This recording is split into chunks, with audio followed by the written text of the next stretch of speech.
घेतल्याशिवाय राहत नाही। कोण म्हणता देत नाही, घेतल्याशिवाय राहत नाही। 14 ऑक्टोबर 2024 च्या शासन निर्णयाची अंमलबजावणी झालीच पाहिजे। 14 ऑक्टोबर 2024 च्या शासन निर्णयाची अंमलबजावणी झालीच पाहिजे।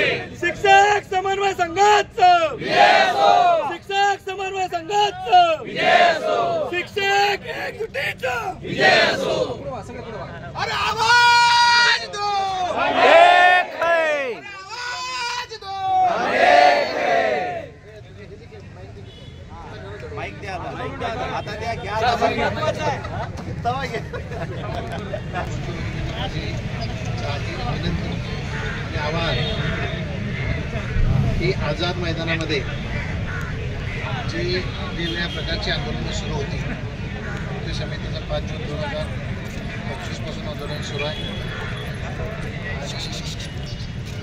18 तारखेपासून समन्वय संघाचं आंदोलन सुरू होतं। संपूर्ण महाराष्ट्रातील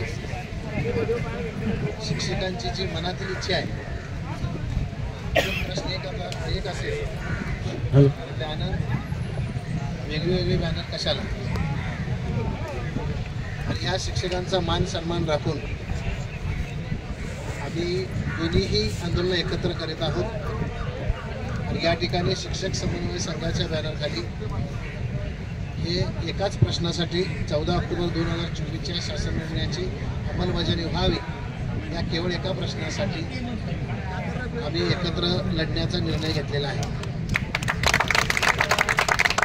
त्यामुळे महाराष्ट्रामध्ये कोणत्याही प्रकारचे वेगवेगळ्या प्रकारचे गैरसमज किंवा व्हॉट्सअपवरती सुद्धा वेगवेगळ्या प्रकारची मतांतरं कुणीही मांडू नये। कारण जरी बॅनर वेगळे असतील तर कोणाच्यामध्ये कोणत्याही प्रकारचे मतभेद कसल्याही प्रकारचे नव्हते।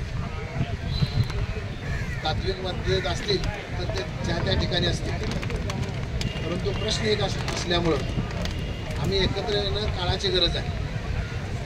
आणि आज या ठिकाणी आझाद मैदानामध्ये संपूर्ण महाराष्ट्रातील शिक्षकांनी जोपर्यंत प्रश्न मिटत नाही आणि आर्थिक तरतूद होत नाही तोपर्यंत मैदान सोडायचं नाही हा निर्णय घेतला।